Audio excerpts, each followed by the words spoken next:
శ్రీ సాయినాథాయ నమః. శ్రీ సాయి సచ్చరిత్రము 6వ అధ్యాయం. గురు కరస్పర్శ ప్రభావం.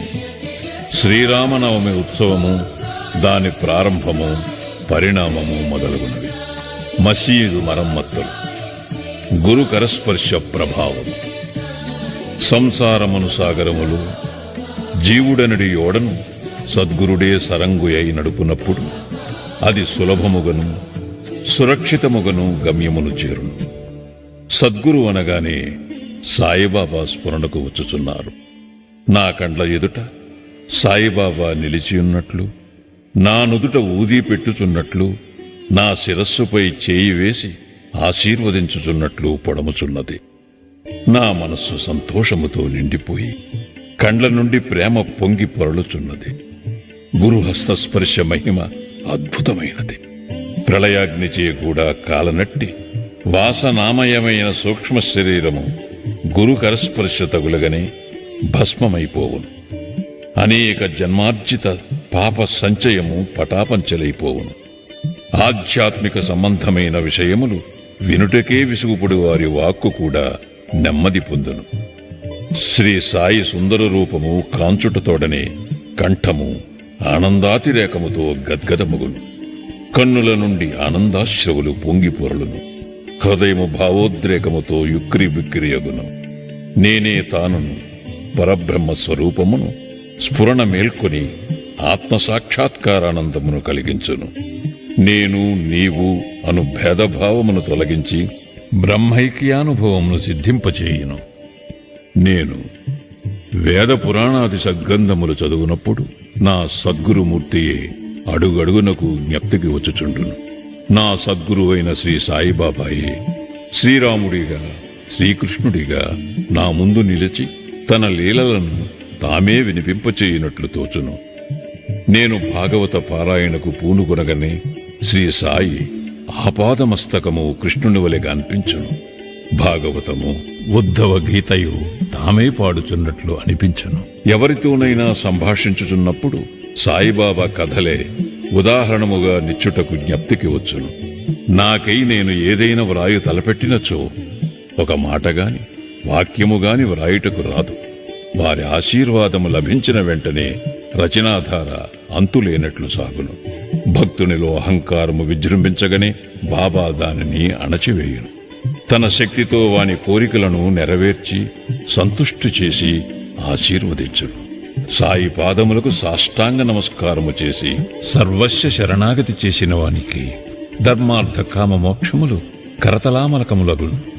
భగవత్ సాన్నిధ్యమునకు పోవుటకు కర్మ, జ్ఞాన, యోగ, భక్తి మార్గములనడి 4 త్రోవలు గలవు.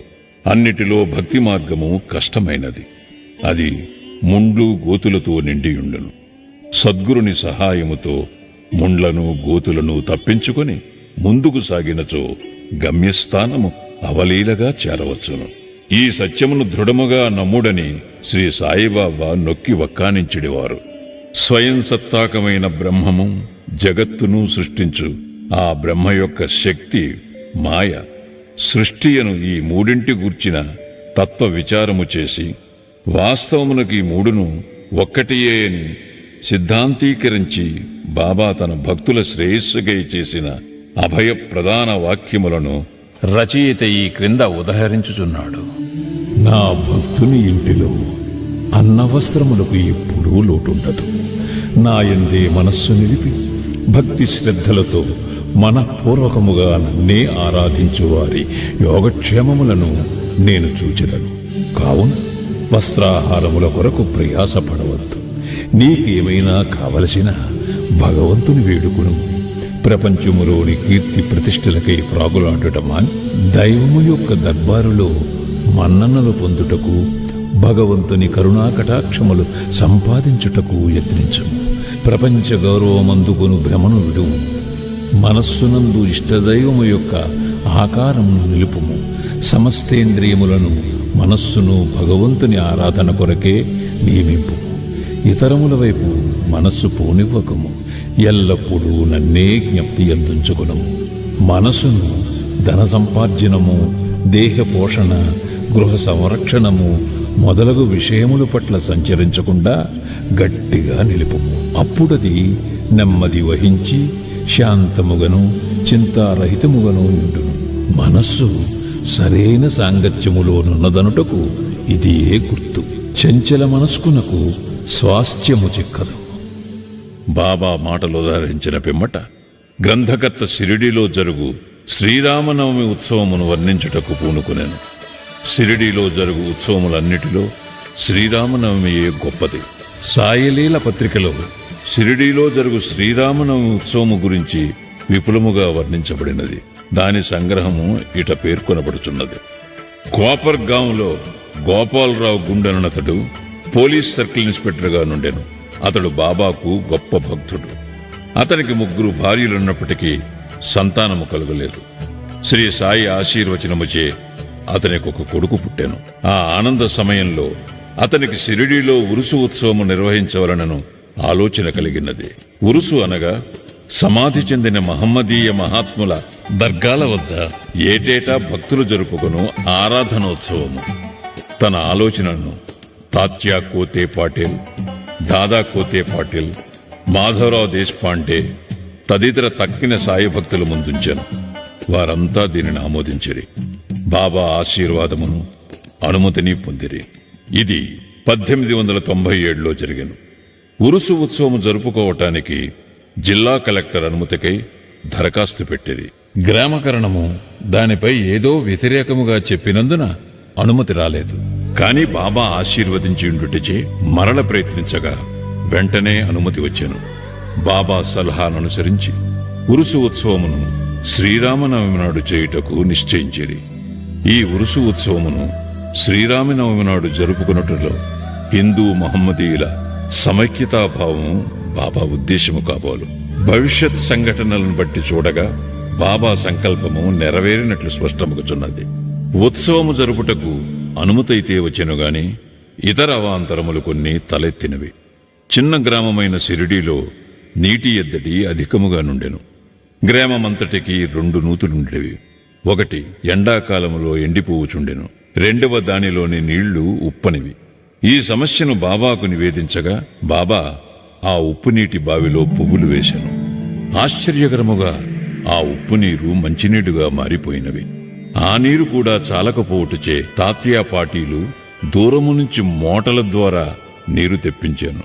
తాత్కాలికముగా అంగళ్ళు వెలిసినవి. కుస్తీ పోటీలకు ఏర్పాట్లు చేయబడినవి. గోపాలరావు గుండునకొక మిత్రుడు గలడు. వాని పేరు దాము అన్నాకా సార్. అతనిది అహ్మద్నగర్. అతనికిని 2 భార్యలున్నప్పటికీ సంతానము లేకుండెను. అతనికి కూడా బాబా ఆశీర్వాదముచే పుత్ర సంతానము కలిగెను. ఉత్సవము కొరకు ఒక జెండా తయారు చేయించవలనని గోపాలరావు అతనికి పురమాయించాను. అటులనే నానాసాహెబ్ నిమోన్కరును ఒక నగిషీ జెండా తెమ్మని కోరెను. ఈ 2 జెండాలను ఉత్సవముతో తీసుకుని పోయి మసీదు 2 మూలలందు నిలబెట్టిరి. ఈ పద్ధతిని ఇప్పటికీ అవలంబించుచున్నారు. బాబా తాము నివసించిన ఈ మసీదును ద్వారకామాయి అని పిలిచెడివారు. చందనోత్సవం సుమారు 5 ఏళ్ల తరువాత ఈ ఉత్సవముతో పాటు ఇంకొక ఉత్సవము కూడా ప్రారంభమయ్యాను. కొరాళా గ్రామమునకు చెందిన అమీర్ శక్కర్ దలాల్ అను మహమ్మదీయ భక్తుడు చందన ఉత్సవమును ప్రారంభించాను. ఈ ఉత్సవము గొప్ప మహమ్మదీయ ఫకీరుల గౌరవార్థము చేయుదురు. వెడల్పు పల్లెరములో చందనము ముద్ద ఉంచి తలపై పెట్టుకుని సాంబ్రాణి ధూపములతో బాజా భజంత్రీలతో ఉత్సవము సాగించెదరు. ఉత్సవము ఊరేగిన వెమ్మట మసీదునకు వచ్చి మసీదు నింబారులోనూ గోడలపైనను ఆ చందనమును చేతితో అందరూ తట్టిదరు. మొదటి 3 సంవత్సరములు ఈ ఉత్సవమును అమీర్ శక్కర్ నిర్వహించాను. పిమ్మటతని భార్య ఆ సేవను కొనసాగించాను. ఒకే దినమందు పగలు హిందువులచే జెండా ఉత్సవము, రాత్రులందు మహమ్మదీయులచే చందనోత్సవము ఏ అరమరికలు లేక జరుగుచున్నవి. ఏర్పాట్లు. షిరిడీలో జరుగు శ్రీరామనవమి ఉత్సవము బాబా భక్తులకు ముఖ్యమైనది, పవిత్రమైనది. భక్తులందరూ వచ్చి ఆ ఉత్సవములో పాల్గొనుచుండిరి. బయట ఏర్పాట్లన్నీ తాత్యాకోతే పాటిల్ చూచుకునేవారు. ఇంటి లోపల చేయవలసినవన్నీ రాధాకృష్ణమాయి అను భక్తురాలు చూచుచుండెను. ఉత్సవ దినములలో ఆమె నివాసము భక్తులతో నిండిపోయేటిది. ఆమె వారికి కావలసిన ఏర్పాట్లు చూచుకునుటయే కాక ఉత్సవమునకు కావలసిన సరంజామానంతయు సిద్ధపరచుచుండెను. అంతేకాదు స్వయముగా ఆమె మసీదును శుభ్రపరిచి గోడలకు సున్నము వేయుచుండెను. మసీదు గోడలు బాబా వెలిగించు ధుని మూలముగా మసిపట్టియుండెడివి.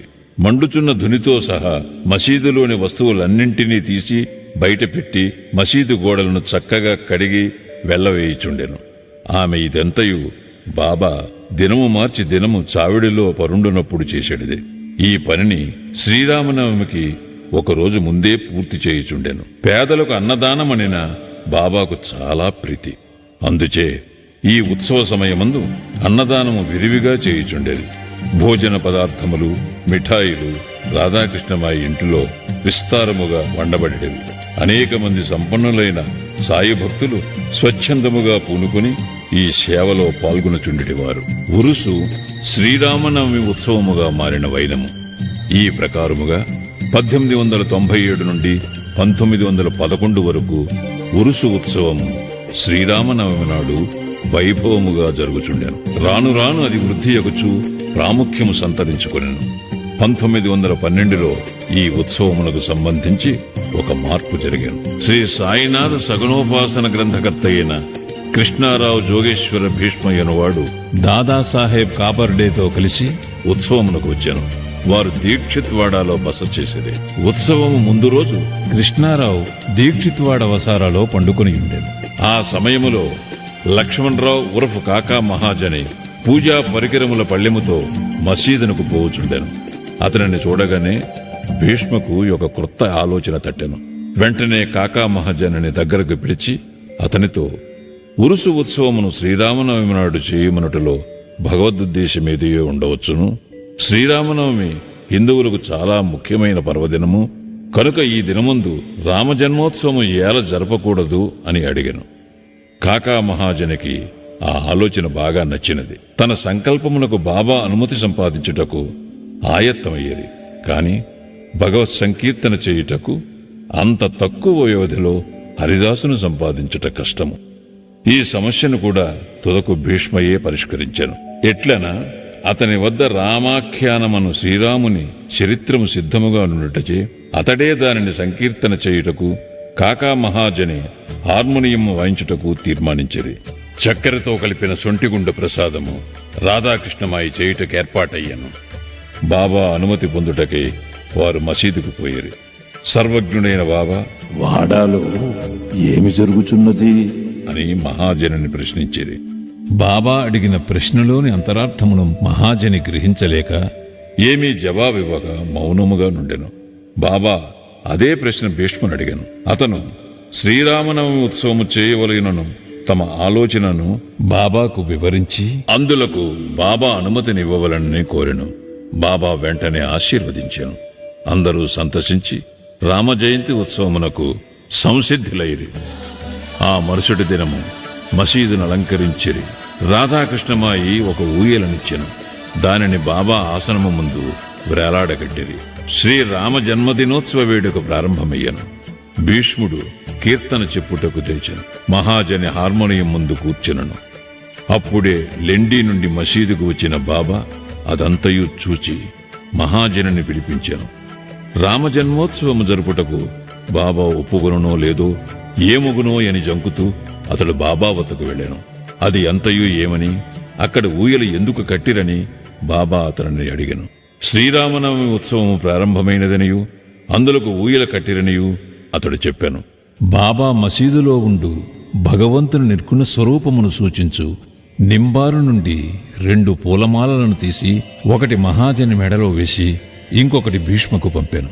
హరికథ ప్రారంభమయ్యాను.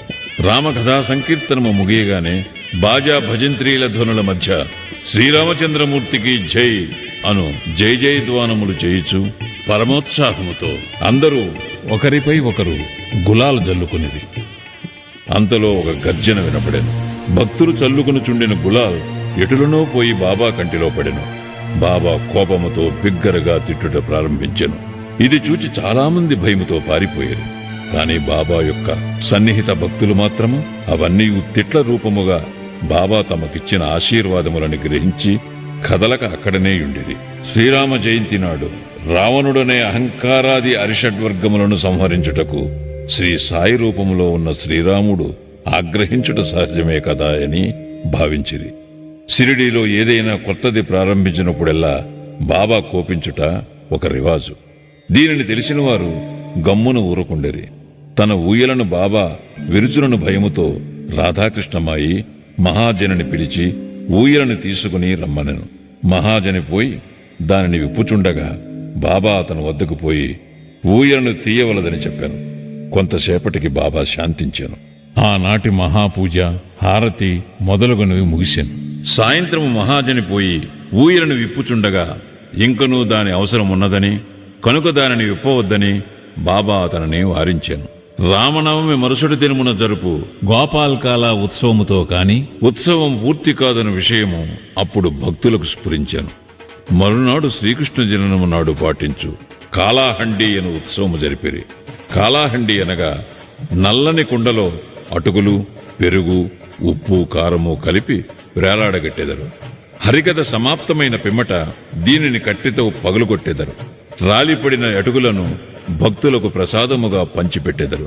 శ్రీకృష్ణ పరమాత్ముడు ఈ మాదిరిగానే తన స్నేహితులకు గొల్ల పిల్లవాంట్రకు పంచిపెట్టుచుండెను. ఆ మరుసటి దినము ఇవన్నీ పూర్తి అయిన పిమ్మట ఊయలను విప్పుటకు బాబా సమ్మతించాను. శ్రీరామనవమి వేడుకలు ఈ విధముగా జరిగిపోవుచుండగా పగటివేళ పతాకోత్సవము, రాత్రియందు చందనోత్సవము కూడా యథావిధిగా జరిగినవి. ఈ విధముగా ఆనాటి నుండి ఉరుసు ఉత్సవము శ్రీరామనవమి ఉత్సవముగా మారెను. 1913 నుండి శ్రీరామనవమి ఉత్సవములోని అంశములు క్రమముగా హెచ్చినవి.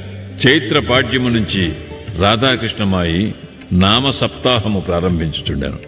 భక్తులందరూ వంతుల వారీగా అందు పాల్గొనుచుండెరి. ఒక్కొక్కప్పుడు రాధాకృష్ణమాయి కూడా వేకోజాముననే భజనలో చేరుచుండెను. శ్రీరామనవమి ఉత్సవములు దేశమంతటా జరుగుటచే హరికథా కాలక్షేపము చేయి హరిదాసులు దొరుకుట దుర్లభముగా నుండెను. శ్రీరామనవమికి 5-6 రోజుల ముందు ఆధునిక తుకారాం అని పిలువబడు బాల్ బువా మాలీయను సంకీర్తనకారుని కాకా మహాజని యాదృచ్ఛికముగా కలియుట తటస్థించినది.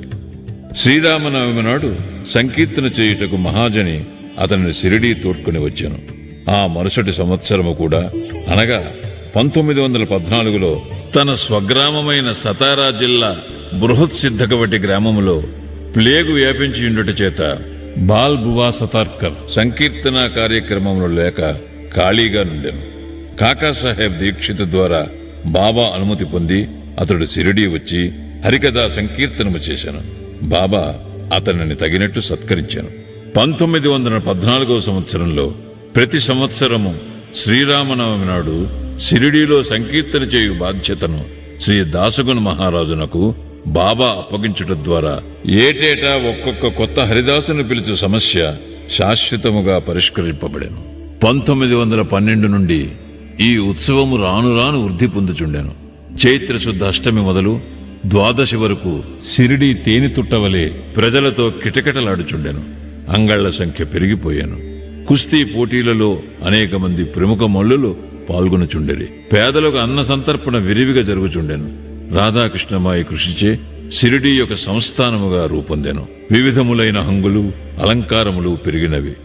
అలంకరింపబడిన గుర్రము, పల్లకి, రథము, పాత్రలు, వెండి సామానులు, బాల్టీలు, వంట పాత్రలు, పటములు, నిలువుటద్దములు మొదలుగునవి బహూకరింపబడెను. ఉత్సవములకు ఏనుగులు కూడా వచ్చెను. ఇవన్నీ ఎంత హెచ్చినప్పటికీ సాయిబాబా వీనినేమాత్రమూ లక్ష్యపెట్టక యథాప్రకారము నిరాడంబరులై ఉండేవారు. ఈ ఉత్సవములో గమనించవలసిన ముఖ్య విషయమేమన హిందువులు, మహమ్మదీయులు ఎట్టి అరమరికలు లేక కలసిమెలసి ఉత్సవములో పాలు పంచుకొనివారు. ఈనాటి వరకు ఎటువంటి మత కలహములు షిరిడీలో తలెత్తలేదు. మొదట 5,000 నుండి 7,000 వరకు యాత్రికులు వచ్చేవారు. క్రమముగా ఆ సంఖ్య 75,000కు పెరిగినది. అంత పెద్ద సంఖ్యలో జనులు గుమిగూడినప్పటికీ ఎన్నడూ అంటువ్యాధులు కాని అల్లరులు కాని సంభవించలేదు. మసీదుకు మరమ్మత్తులు. గోపాలరావు గుండెనకు ఇంకొక మంచి ఆలోచన తట్టాను. ఉరుసు ఉత్సవమును ప్రారంభించిన విధముగానే మసీదును తగినట్టుగా తీర్చిదిద్దవలనని నిశ్చయించుకొనెను. మసీదు మరమ్మత్తు చేయు నిమిత్తమై రాళ్లను తెప్పించి చెక్కించాను. కాని ఈ పని బాబా అతనికి నియమించలేదు. నానాసాహెబ్ చందోర్కర్కు ఆ సేవ లభించినది. రాళ్ల తాపన కార్యము కాకాసాహెబ్ దీక్షితుకు నియోగింపబడెను.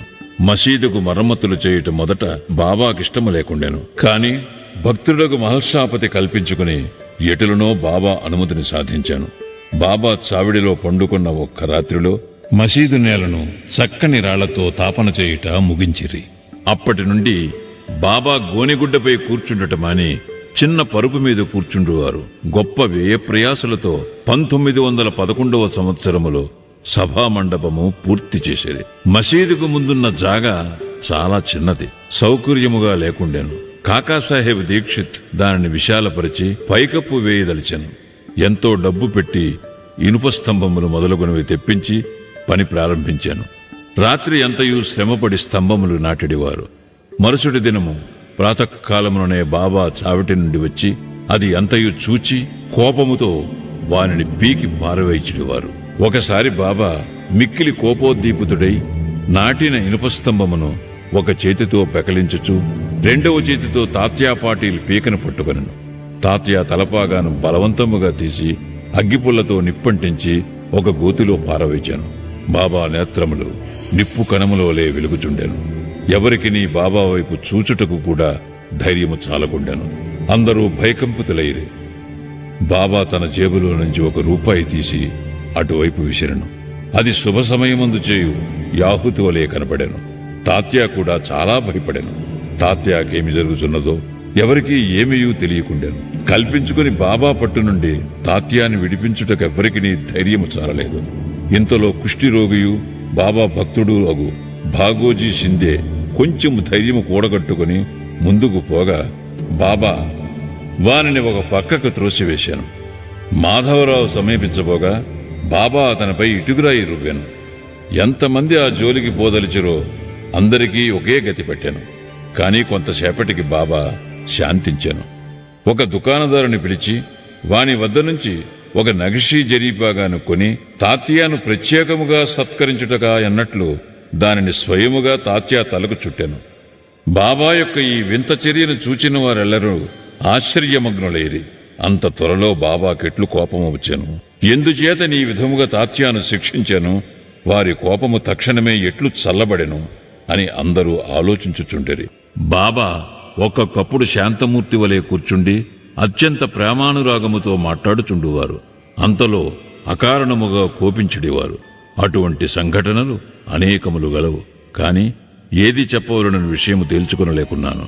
అందుచే నాకు జ్ఞాపకం వచ్చినప్పుడల్లా ఒక్కొక్కటి చెప్పేదను. 6వ అధ్యాయం సంపూర్ణం. సద్గురు శ్రీ సాయినాథార్పణమస్తు. శుభం భవతు.